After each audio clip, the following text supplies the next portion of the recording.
हदीस है, साद बिन मुआज रज़ी अल्लाह तआला अन्हु का जनाजा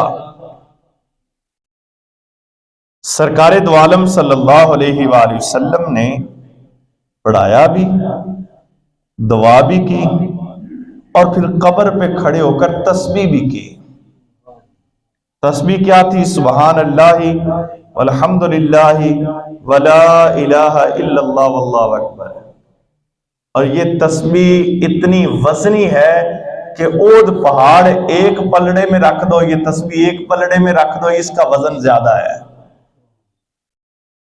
और क़यामत वाले दिन मैज़ान में सबसे वजनी अल्फाज ये होंगे, ला इलाहा सुबहान अल्लाहि वल्हम्दुलिल्लाहि वला इलाहा इल्लल्लाह वल्लाहु अकबर। ये सबसे वजनी अल्फाज होंगे। हमने वजनी अल्फाज को छोड़कर लोगों की गीबतों में पड़ गए। इतना टाइम मैं तो सोचता हूं लोगों के पास कैसे आ जाता है, गीबत करने का भी मिल जाता है, चुगलियों करने का भी मिल जाता है, और फिर दूसरों के बातों में भी, और कैसी कैसी बातें पता नहीं कहां कहां से इनके पास टाइम मिल जाता है। हमारे पास तो टाइम ही नहीं होता कि हम लोगों की बात भी कर लें, ये लोगों की बात भी सुन लें।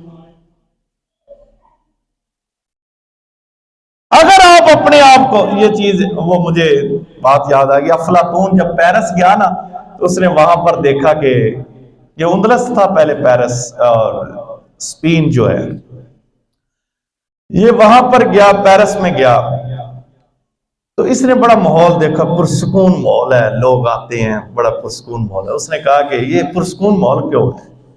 उसने कहा हम 3 की आदात पे रखते हैं हर चीज को, 3 की आदात पर। नंबर 1, ये बात मुझे करनी चाहिए या नहीं, जो बात मेरे तक पहुंची है या मेरे ज़हन में आई है, ये बात मैं करूं या रहने दूं। लो जी, आधा मसला तो यहां पर हल हो जाता है, बंदा खुद भी सुकून में और आगे वाला भी सुकून में। दूसरी बात, इसके बाद ये बात जो मेरे ज़हन में आई है, किसी ने मुझे बताई, इस बात से मुझे क्या फायदा है? तुम यही समझ लो 90% आप पुरसकून हो गए आप अगर ये बात है। और फिर आखिर में उन्होंने कहा तीसरा दाद ये है कि हम ये सोचते हैं कि ये बात से आगे वाले को क्या फायदा है। जब बेफायदा बातें होंगी, बेमकसद वाली बातें होंगी, तो फिर अमन ही तबाह होना है। फिर जिस पर मर्जी बहतान लगाते रहो, जिसके बारे में मर्जी बोलते रहो। बहरहाल ये कहते हैं सबसे वजनी बात ये की है कि ये तस्बीह पढ़ी सरकार ने कब्र पे खड़े होकर। हजरत अनस बिन मालिक फरमाते हैं कि हुजूर के चेहरे का अचानक से रंग तब्दील हो गया, आपने ऊंची आवाज से तस्बीह पढ़ना शुरू कर दी, और फिर आप थोड़ी देर के बाद मुस्कुराए। साहबा ने अर्ज किया, सल्लल्लाहु अलैहि वसल्लम बात क्या है? आप सल्लल्लाहु अलैहि वसल्लम ने फरमाया, कब्र ने इसको दबाया था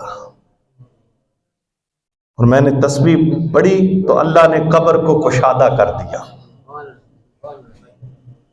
और कब्र के ऊपर जब तक बंदा, जितनी देर हम ऊंट को ज़िबा करने में फारिग होते हैं, उतनी देर ऊपर खड़े रहो।